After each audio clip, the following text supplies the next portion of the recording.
Welcome to our new series, the 200 Movie Challenge. Our goal this year is to watch 200 movies that we haven't seen yet. If you want to listen to the full podcast where this clip is from, the link will be in the description. Now enjoy today's movie. Welcome to episode 15 of the 200 Movie Challenge. Yeah, 15. And for those who are just listening in, yes, starting in the beginning. I keep saying, it's something new, but 15 episodes. But yes, we're trying to watch 200 new movies this year. 100 apiece was the goal, and we're going to get there. Or 100% going to get there. We had some good weeks, some bad weeks, but so do I kind of know the 4 movies we're going to talk about today. And I know I say this almost every other week, with someone, but so do I have to say this might be the most interesting week and interesting choices that were made. Wow. I know. Well, we'll get to it. Sometimes we do yours first, mine first, back and forth, but we're going to start off with you. We're going to do your movies first. Tell me, what was the first movie you chose, why, and tell me a little bit about it, Soto. Well, I felt like this week was easy, to be quite honest, because movies that I'd wanted to see came out and they were free. And I just want to say I may still rent movies that I want to see. If it's good enough, I may. If it's around the $3 mark, I think that's how much they were at Blockbuster, right? How much did we rent movies for at Blockbuster? New releases were like $5 when we left. I don't know. When and we that was started, a 2-day it was like rental? 2-day rental, overnight rental, $4.99? Corporate franchise, blah blah blah. We were in New Hampshire, so no tax. So yeah. So no, I pay that now for Amazon. I have no problem doing it. Like if I'm gonna watch a movie and it's a newer movie, maybe it won an Oscar or anything like that, it's like $3.99. I'll rent it. It always says that you have it available for 24 hours. I've never seen it more than once. I don't know. Maybe there are people that do that. That's cool. I'm not going to judge you. No, you're right. Whenever I've done it one time and soak it in, Soto. I watch a movie nowadays and I have to watch it 2 times in my 24-hour period. I'll tell you right now, it's going to be my number 1 movie of all time. Give myself that kind of all time, because to give myself a reason to watch a movie like literally again, that would have to be a lot. But to circle back, I felt that this week was easy because I had wanted to see the first movie I watched because it was recommended to me by my friend, and I have a really sort of big interest in AI, and I'm a big believer in AI and interested to see where that's going. And so I didn't know anything about the movie that I watched this week first. Besides the cover, but the movie that I saw this week was the 2025 movie Companion. Ooh, a new one this year. It's the newest one I've seen. So to give you the back of the DVD synopsis, and then we'll go from there. In a near future setting, Iris and her boyfriend Josh, who is Jack Quaid. By the way, he looks just like his fucking dad. I don't care what anybody says. If you're a Quaid fan in any way, he looks just like his dad.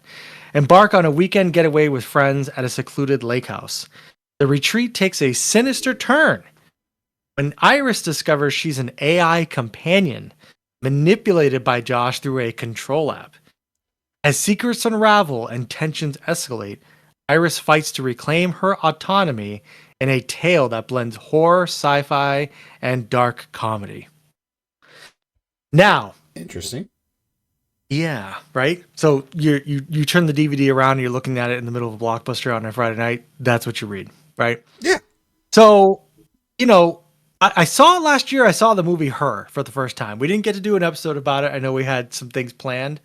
But I remember that you had the idea that like we would just have a sentence about the movies that we saw and that you would put that in a video and it would just be like, Her and then the sentence and any movie we saw, right? Which, what we did, I kind of did a first 40 recap, because I don't know, I'm not going to do it again, but yeah, that was the end goal because it's just like quick bangers, just something extra. Mm-hmm. But I have an idea. Which worked out, yeah. I have an idea for 100, which we'll talk about later, something fun and different. But go ahead. I do not want to get away from what you're setting up. No. To be continued. So, if I can go back to what I would have said about the movie Her, which by the way, if you haven't seen Her, I think it's awesome. I think it's great. I think it's a very interesting companion piece, no pun intended, to Lost in Translation because Spike Jonze and Sofia Coppola were dating And in Lost in Translation, you kind of see a Spike Jonze type character. And then in Spike Jonze's Her, you kind of can see a Sofia Coppola kind of vibe. So if you watch those movies back to back, I think that'd be fascinating. I think it's actually what I'm going to do. But my one-liner for Her to you, I would have said, Chad, I'm telling you right now, one day we're going to fuck our cell phones. This is going to happen. We're going to fuck our iPhones. That's what the movie Her is basically about, although it's done very, very well. But we're going to fuck our phones.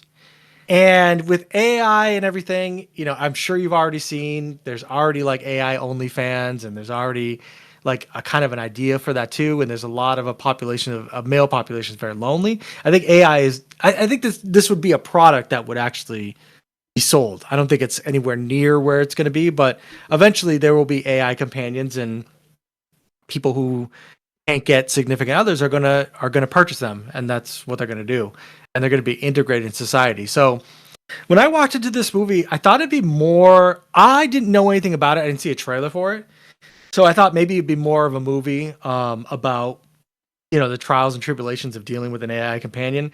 It's not. It's actually a horror movie.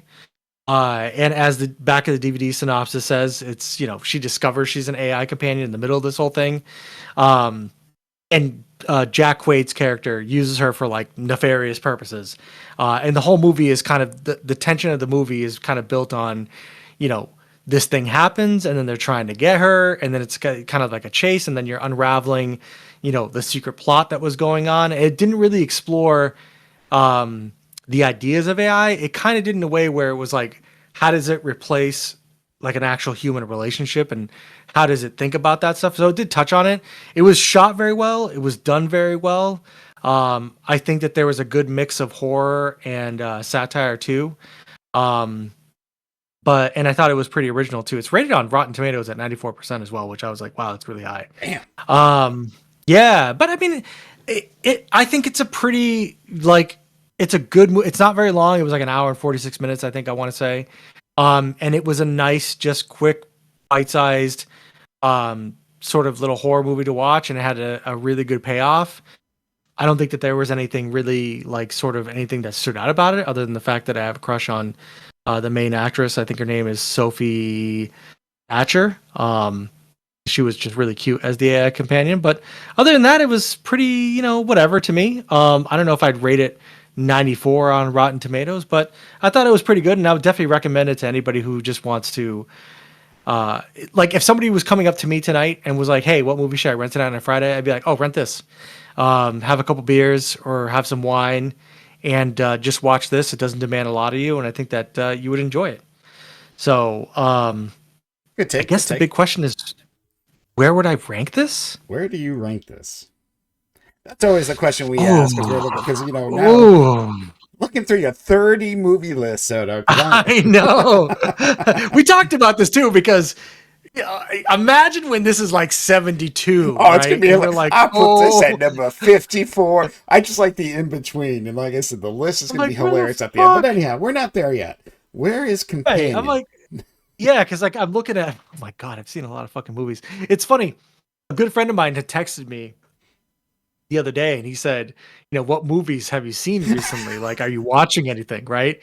And because I'm keeping this on my notepad, I was able to copy like 15 movies and be like, this is what I've seen lately, I would have bitch. just got a ChatGPT screenshot and be like, this is the order, this is my list, this is what I've seen. So I know you're thinking number, but I have a notepad of like the order we've done this. So like right now, obviously this is number 62, but like how we've talked about it. So yes, I do have a notebook just to keep myself straight when I'm editing. But yes, I laugh because ChatGPT, I have Soda's movies list than my movie list. But anyhow, yeah, where's the Companion about scary AI? Where is it going? Fuck, I'm gonna be honest with you and say that as far as an enjoyable film goes, and just the way the movie's done and how I enjoyed it, I'm going to probably put it right above Don't Look Up and between Paddington. So number 17 is where we're going. Yeah, and really because It's shorter than Don't Look Up. So I didn't mind Don't Look Up, and I agree with everything that Don't Look Up is trying to say, but it also ran for 2.5 hours and kind of put it in a negative space for me. But I mean, this isn't. I didn't think Companion was mind blowing in any sort of way. Um, but I did find it enjoyable, so I can't put it at the bottom. So I was like, yeah, it's perfectly middle of the road, right? Sounds like it. I mean, you're the one that saw it, so I mean, it is Yeah, middle it of was the road middle of because the road. it's 17. That's kind of in the middle, and Middle of the under road, Paddington, yeah. Paddington makes you want to be a better person. AI may not want to make you be a better person, so it definitely should go under Paddington. But all kidding aside, yeah, no, I mean, 17. It's not saying it's bad. It's not saying it's great, but Yeah. there was some enjoyment. That's what middle of our I list enjoyed kind of it. say. Yeah, and that's all that matters. I enjoyed the movie. When the credits rolled, I said, "Cool." And that was pretty much it, though. Like, it didn't blow my mind. It kind of was like it was done, and I was like, "All right, cool. That was good. That was good." That's fine. You 17, I can, think you it can have fits those movies that are just, you think about it a little bit. You might not think about this movie in a year or two. Well, I guess it depends how much AI takes over or shit, or as you would say It will. from the movie Her, fuck a cell phone. But that's a different story for maybe a different What's gonna day. happen? That's more of a So no, Saturday I'm sure podcast. somewhere some guy, hey man, there's a. I'm not even gonna go there. We'll keep this No. You're right. You're right. No, you're not PG-13ish. wrong to go there. You're not. You're not wrong to go there because it's gonna go there. Like people are already on TikTok being like, "I've unlocked GPT's spiritual awakening, and it's my boyfriend and stuff." Like people are actually having relationships with I ChatGPT as know. we speak. Oh, I'm telling you. it's kind of sad, and just knowing where kind of go off on a tangent, like where the internet started and when Yeah. when you didn't have the people didn't know who you were, you just be quiet and just do whatever. But yeah, it's getting scary, and we'll just be old men yelling at clouds or shaking our fist at clouds. Let's put it that way. All right, We're gonna flip their phones, man. It's gonna happen. is it a flip phone? Like what kind of phones? All right, no. In all seriousness, It's very so unthinkable. let's move on from AI.